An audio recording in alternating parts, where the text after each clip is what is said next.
2K Sports. Hello, everyone. Great to have you with us. This is Kevin Harlan with Clark Kellogg and Steve Kerr. Last outing for the Nets, it was a loss to the Kings in Sacramento. And that was a real body blow for them. They got taken apart both offensively and defensively. Well, we knew going into that game what they were up against, but that's still no excuse for the way things turned out, Clark. Well, perhaps it'll be a rallying point for them, Steve. I mean, knowing that the status quo isn't going to cut it against tough opponents, they might regroup. All fueled up and ready to go. Let's check out who's on the floor, courtesy of Gatorade. And Brooklyn, looking who they've got. Johnson is out there with Young. Then there's Allen Anderson. Then it's Brook Lopez. And it's Williams at point. The Nets brought in a lot of talent before last season, and even though they had the big-name stars starting, they were actually a very deep team. And it's Miller penetrating.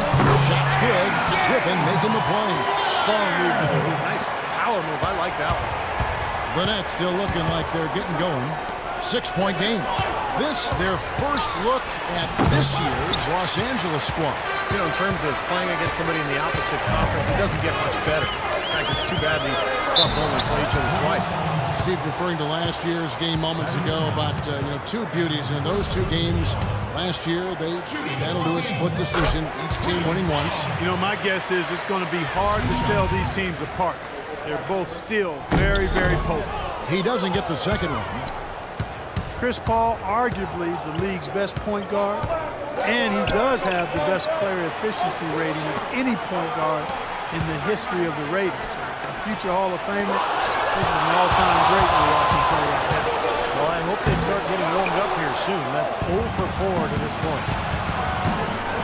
Anderson passes to Williams. Back to Anderson. Feeds it to Lopez to stop the run, and that's 2 points on the layup. When you talk about Chris Paul's statistical resume, that often overlooks his defense, but he's a perennial all-NBA defense selection over the last 7 years or so. He's a leader at both ends. Red hot right out of the gates. 4 for 4 shooting. Williams kicks to Johnson. Paul with the steal. Here's Miller. A chance to extend the lead to double digits, but it's no good. 4 or 5 to start the game. That's their first miss. And Chris Paul, such a scrappy defender, Clark, the league leader in steals per game for 4 straight years. He's got such quick hands. Really what makes him so dangerous defensively is his anticipation. I've watched him off the ball a lot defensively. He just anticipates where that pass is going, and he gets there right in the play. Paul with the steal. By himself.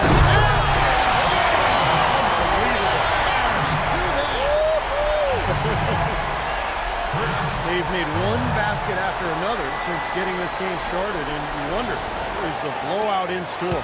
Too early to say that and go there, Steve, but it has been pretty ugly so far. And so it's Brooklyn with it. The Clippers getting the bucket. Young dishes to Williams. Johnson, the pass to Williams.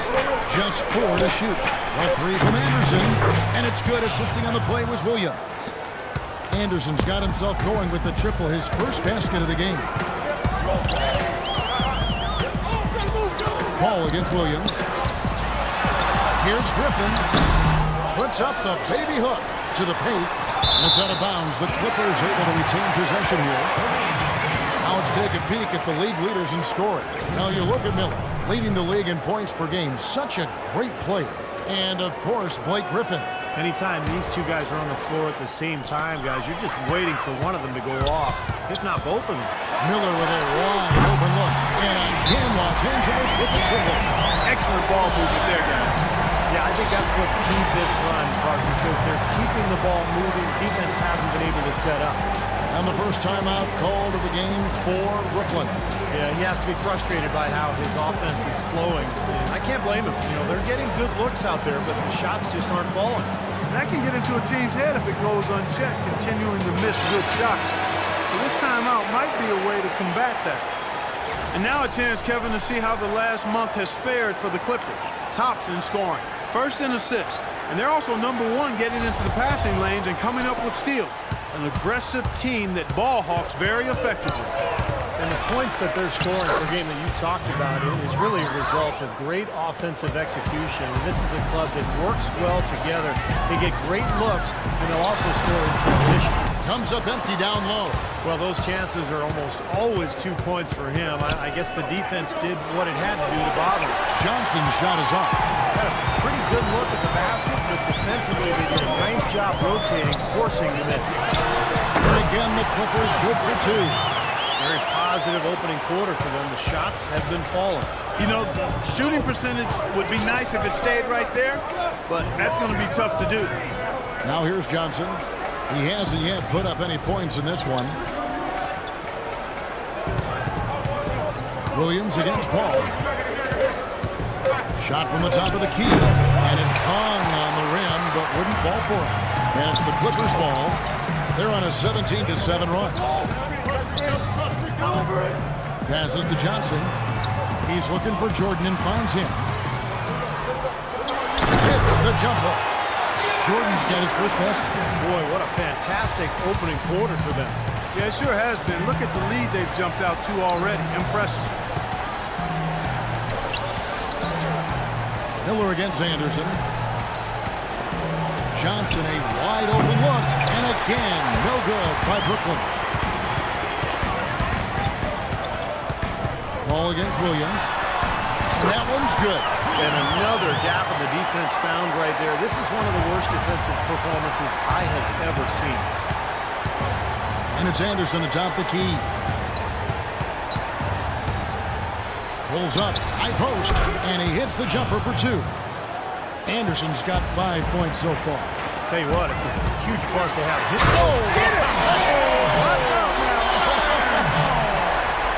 And this sort of awesome dunk is one of the reasons this team is in charge of this game right now. Clark, there is a swagger out here on the court that they possess and are not afraid to show it either. That's right. Those are phenomenal dunks to watch. So much fun.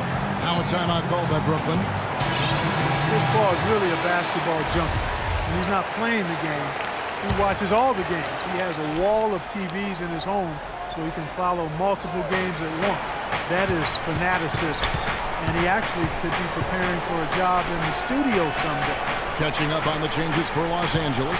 Cole Aldrich checked in for Jordan. And Stevenson comes in for Wesley Johnson. And it's Crawford in for Miller. This quarter has not been his best. The defense may be starting to affect him a little bit. As you guys know, as passionate as Chris Paul is about basketball, I read an interview where he said he might walk early to spend time with his kids. Yeah, I mean, it can be tough missing those moments, but I don't know. Paul strikes me as a lifer. It wouldn't surprise me one day to see him coaching, once his playing days are gone. And let's get this update now from Doris Burke, who's across the way on the sideline. Earlier, I spoke with Coach Lionel Hollins. We talked about the difficulties of facing a player like Chris Paul, and he said that what makes Paul so incredible is his court vision. He explained that there haven't been many players like Paul who can pick a defense apart with both his passing ability and his patience in the offensive sets, saying really, he can just wait you out until he sees a weakness, and that's where he attacks. Thank you, Doris. Now here's Williams. He had a 21-point outing in their last game against the Kings in Sacramento. Chipped in with a couple of blocks, too, so just giving you a hint of his potential impact at the defensive end. He's been anything but his usual self this quarter. It's actually been ugly to see. And taken away by Paul, and pushing it up. Here's Los Angeles. Uses the glass to finish the race. Paul's got his second bucket tonight. Boy, don't you just admire that tenacity he shows out on the floor.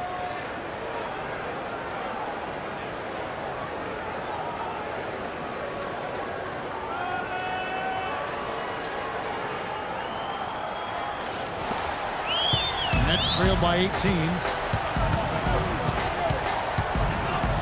Outside Williams. There's the pass to Plumlee. And it's the Clippers with the rebound. Their last game, a win against Boston, looking to carry it into this one. Well, that one was a very physical game and it played right into their hands. And a lot of their points came at the foul line. Yeah, and it also led to a lot of foul trouble for some of the key guys they were up against. So don't forget about that part of it either.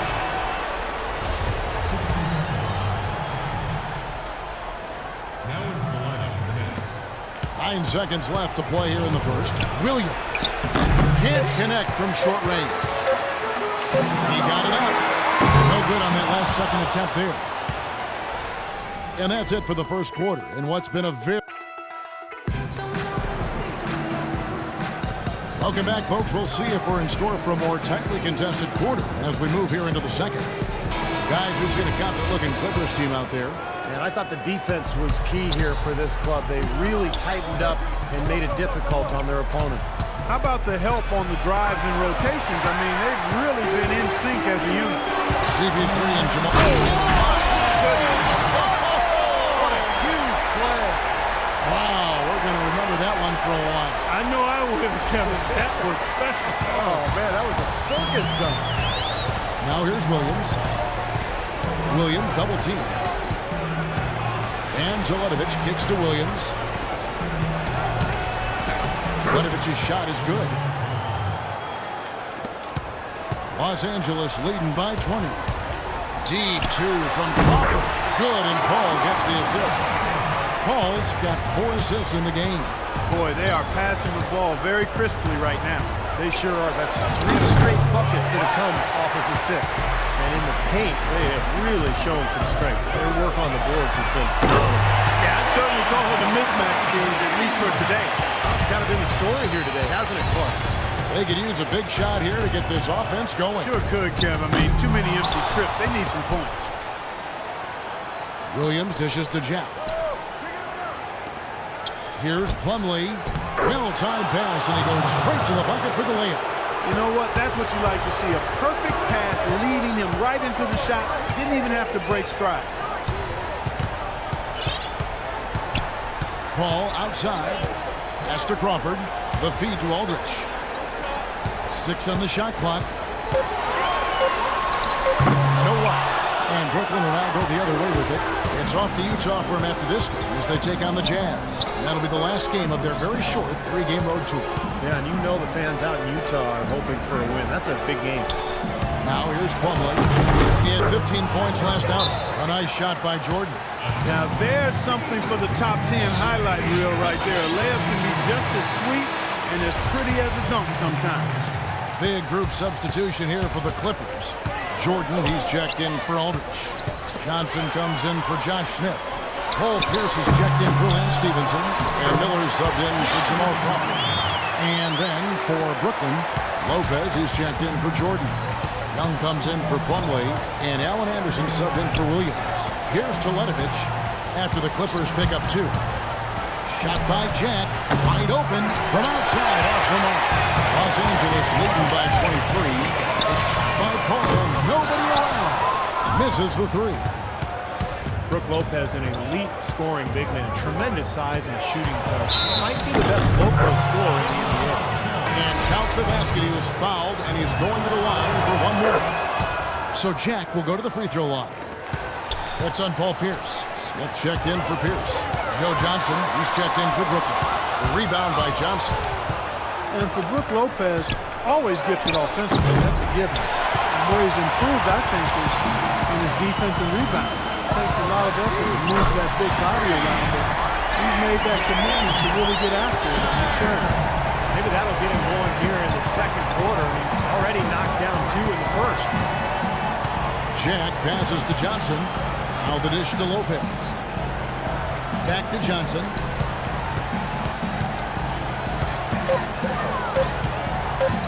Steps back and fires. And that's collected by DeAndre Jordan. And Lopez, over 7 foot tall, 275 pounds, guys. Not especially athletic. And that can leave him, Steve, sometimes vulnerable, defending away from the rim. Yeah, that's why a lot of teams try to put him in pick and roll on the perimeter, just to test his agility and try to get by him to get into the paint. For Los Angeles, they have gone 3 of 4 at the free throw line tonight. Well, we got to give this club some credit because for the season, they're shooting 82% as a team. One of the things they've done, guys, is taken pride in their free throw shooting this season, and rightfully so. And Jack, here we go. That one goes. Count.